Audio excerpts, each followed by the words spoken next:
you courtesy of the red, white, and blue. It's time for Veterans Issues, the show that brings you information about veterans, military, and their family. Now here's your host, Ken Rollins. Welcome to Veterans Issues. Ken Rollins here. Today I've got a couple of guests, and we had Law Enforcement Week a couple of weeks ago, and I've got Anjuli Thompson, and I've got Lieutenant Nick Bowles, and Nick's with the Anniston Police Department. And Anjuli is a Women Behind the Badge, and we're going to talk more about that, especially if you military ladies out there or spouses gather around. You might get some good information. We'll be right back right after this. Welcome back into Veterans Issues, Ken Rollins, and we're talking with the guests we got today are Anjuli Thompson, and she's with the Women Behind the Badge, and I've probably got that name all wrong. We'll correct that shortly. And then Lieutenant Bowles, I've known Nick probably years, and he's with the Anniston Police Department. We're going to talk about things that have to do with the police and the spouses of the police. So welcome to the show, Nick. Hey, brother. How you doing? Good to see you. We got you. Good to see you, Anjuli. Nice to see you too, Ken. Am I saying it right, Anjuli? You are saying it right. Wow, dang, I got promoted on that one real quick. Let's talk with you first, Anjuli. This is Calhoun County's Women Behind the Badge. That's the name of it, or Calhoun Women Behind the Badge? Yes, sir. We're Calhoun Women Behind the Badge, but Okay. officially FOP auxiliary. Yes, sir. Fraternal Order Police Auxiliary. I'm a member there, by the way. You are. Yeah, and so is Nick, but I'm more powerful than Nick is. Oh. Because he's way up there and he can't get to me. No, I'm associate with the FOP. The reason I wanted you to be on here today is because law enforcement spouses sit home while their husbands go off to, like in the military, go off to war. And you have a perspective of that because your husband is law enforcement, right? Yes, sir. How long has he been in law enforcement? He's been in law enforcement for almost 10 years. How long have you been in? About 6. Okay. See, I knew how that works. They go in there 4 years, then you hook up and marry, and that's it. Yeah. But the thing I want to, the military, and I have a lot of knowledge about that, is they worry from the time that person goes to the time they show up again back home. Mm-hmm. Is that kind of what it's like every day? It's very... Keep it in the back of your mind a little bit? You always keep it in the back of your mind, but you kind of just, it becomes your way of life. So, I mean, you just learn to live with knowing the risks, and like you said, you know, you keep them in the back of your mind, and you try not to let it affect what you have to do every day as a wife, as a mother, just to get through everyday life.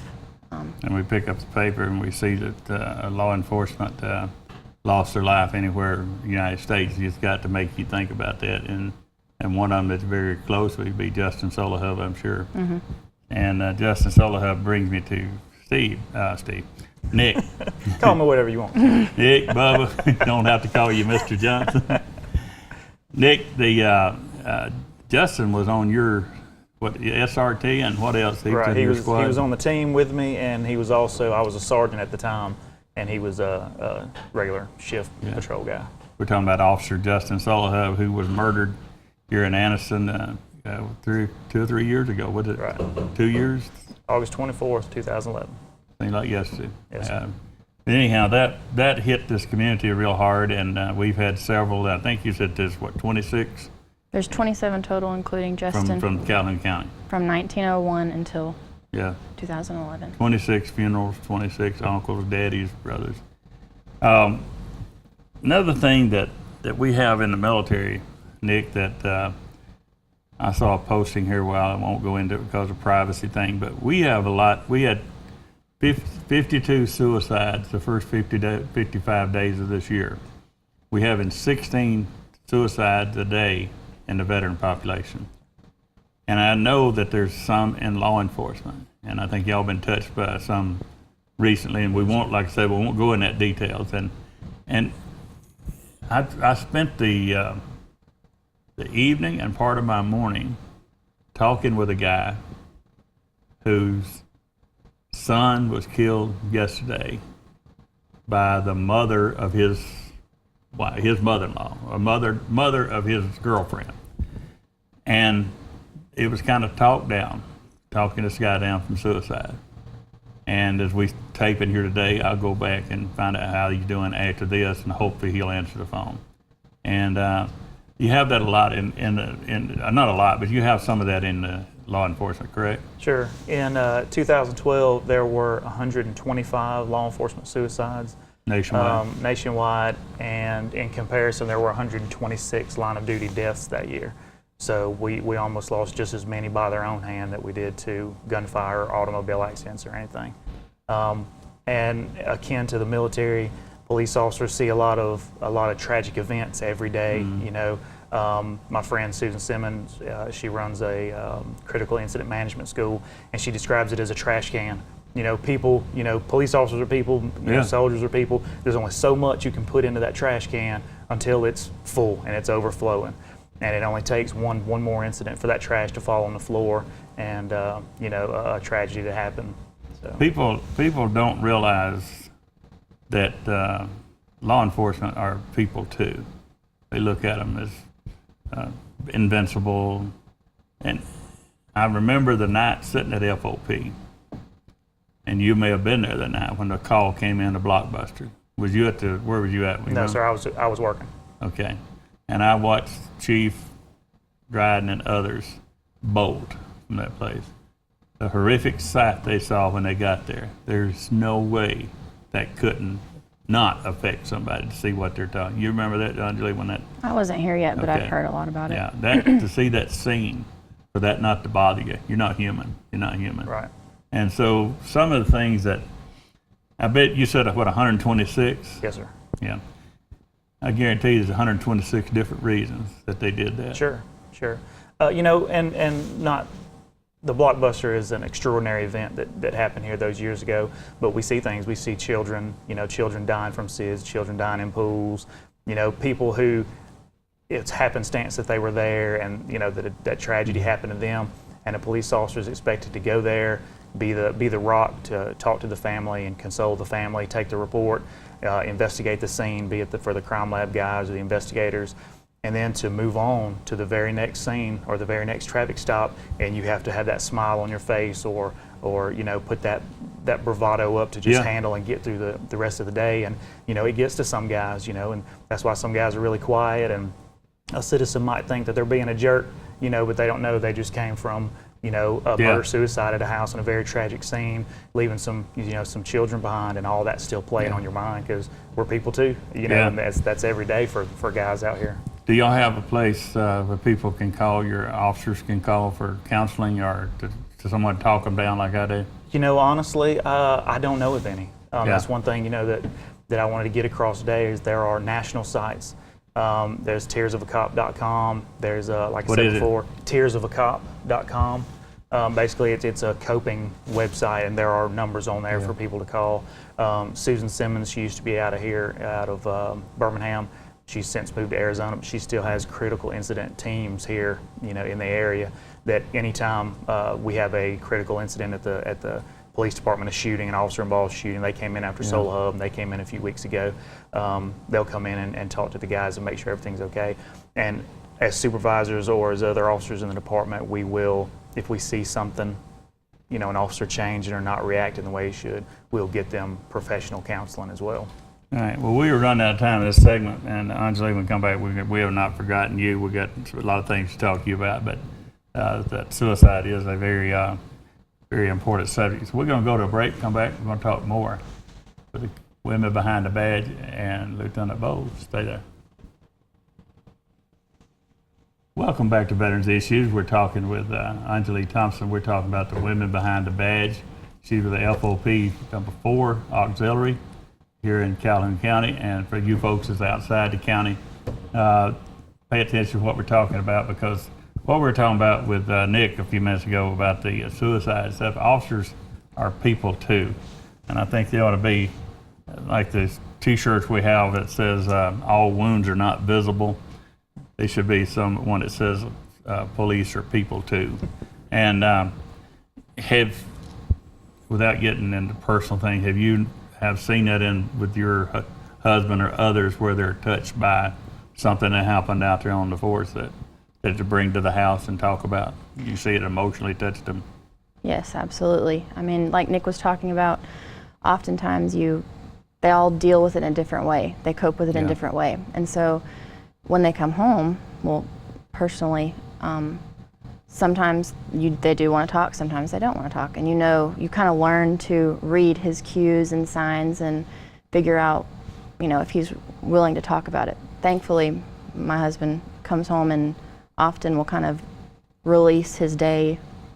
And if there's anything wearing on him, he talks it out. And I think it really does help him, and it also helps me kind of understand the stress that he deals with. And that's a great thing, because I know from past experience that when I said I get to talk these people down, because the veterans are out on a limb, they know they can call me, and I won't, excuse my language, I won't BS them. I just tell them, this is something to think about. This before you do this, let's do this. But for him to come home and talk to you about it, it don't build up in there, and then, and they want to do like Nick. They want to show their bravado. They don't want to show they're vulnerable.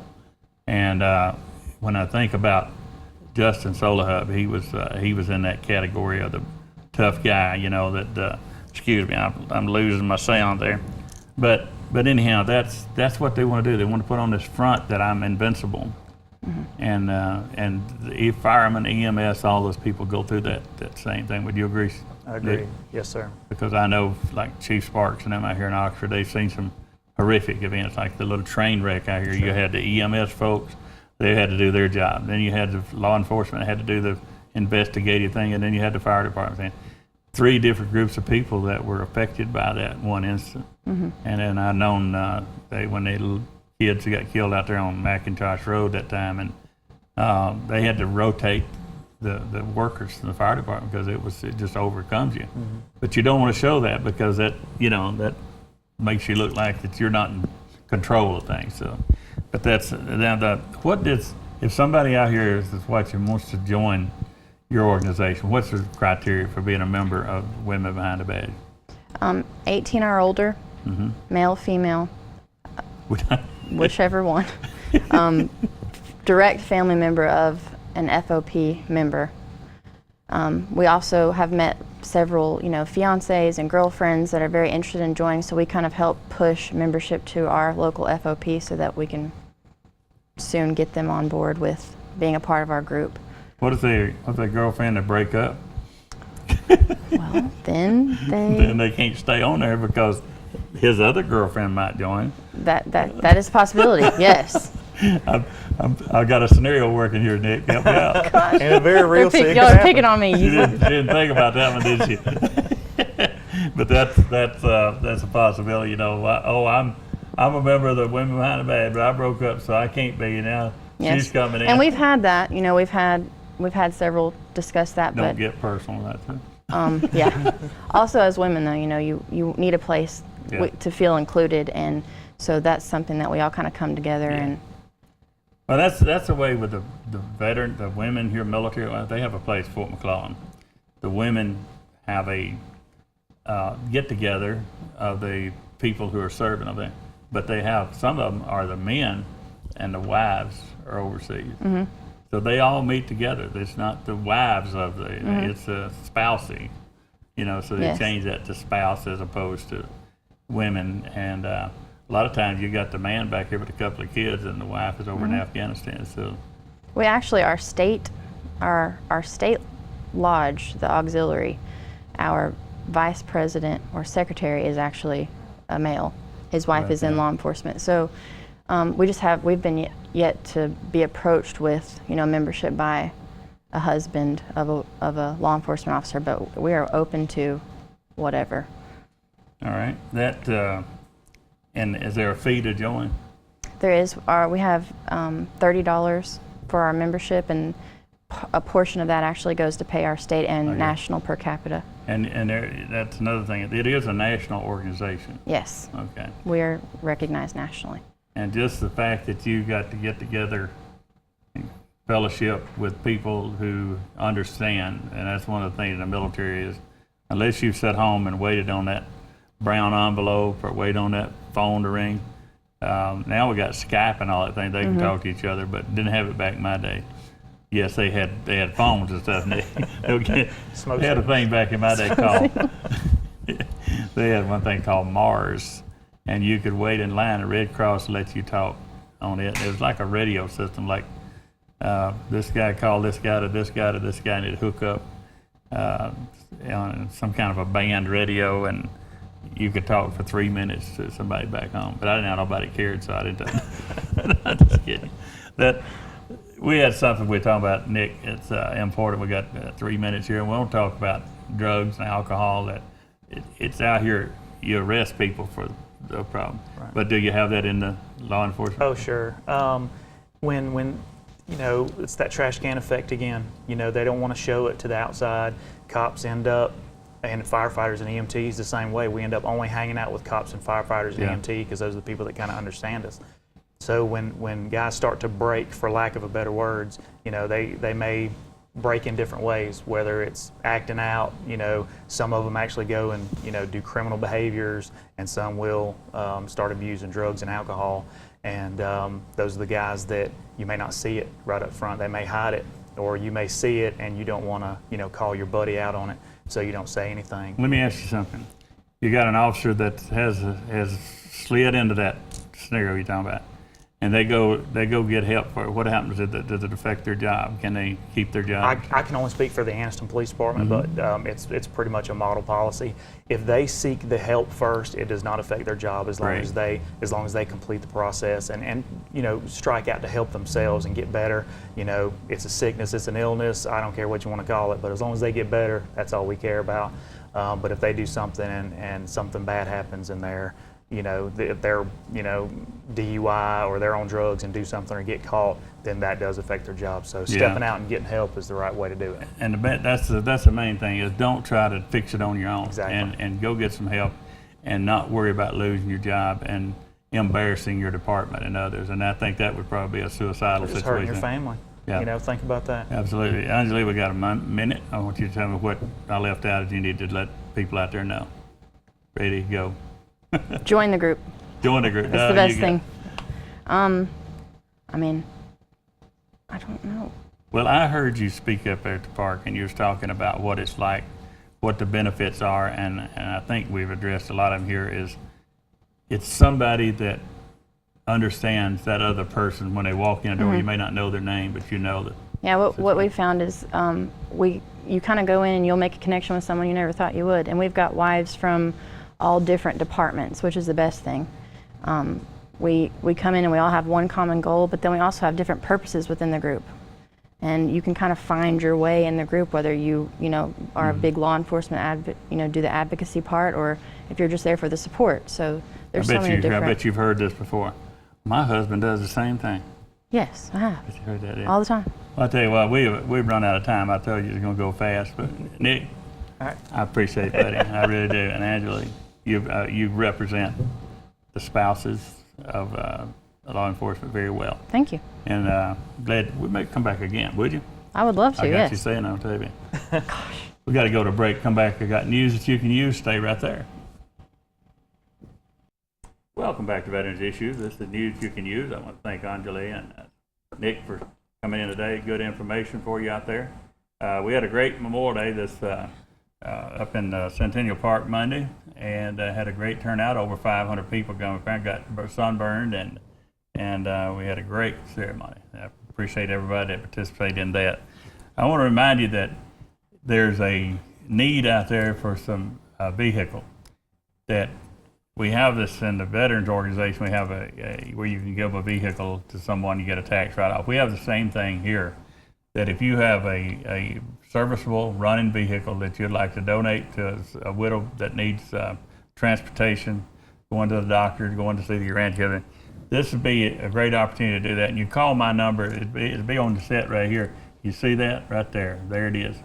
My contact information right there, and call me and I'll hook you up and get you the receipt for the donation for the car. So if you know somebody got 3 or 4 of them, and Nick Bowles probably got 7 or 8 of them we donate, but anyhow, we need you to help us out on that. Now, everybody that's been buying the law enforcement tag, that will go to help us build the law enforcement memorials up in Centennial Memorial Park. and you've been doing real good on purchasing the tag, and it literally looks good. I've seen it in Montgomery and other places. People put on the car. It goes with every color you've got on your car. I want to thank WEAC TV 24 for allowing us to do this show every week. We're going into the 5th year right here, going maybe 6th year. I don't know what they are, but they're up there a lot. 5 or 6 years, and I thank the TV 24 for allowing us to do that. Veterans Moments that we do here every week is sponsored by Steve Hurst, Representative Steve Hurst, K.L. Brown, and Randy Wood, and they sponsor that. And it's good information that comes out of Montgomery that you would not know about if you didn't see it on Veterans Moments. And appreciate them doing that, Randy, KL, and Steve. And let's see, if you'd like to help out with the animal shelter out there, the Cheaw Regional Humane Shelter, they need some things like blankets, sheets, and treats, blanket sheets and treats.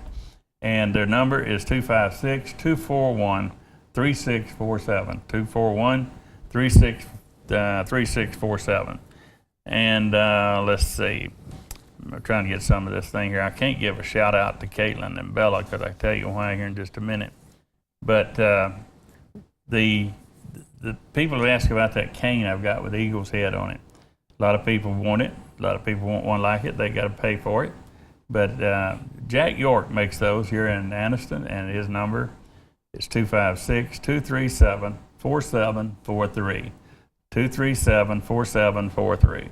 If you'd like to contribute to building the memorials up in the park, law enforcement, firefighters, and the Iraq and Afghanistan, here's the number.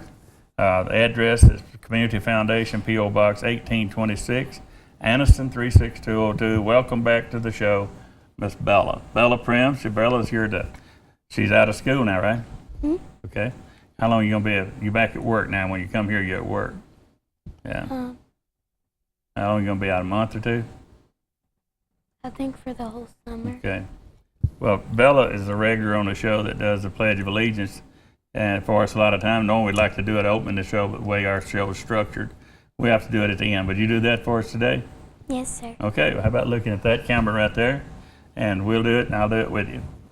I pledge allegiance to the flag of the United States of America and to the republic for which it stands, one nation, under God, indivisible, with liberty and justice for all. Very good. Now we do this. And we'll see you next week here on Veterans Issue. Salute. You did a good job there, girl.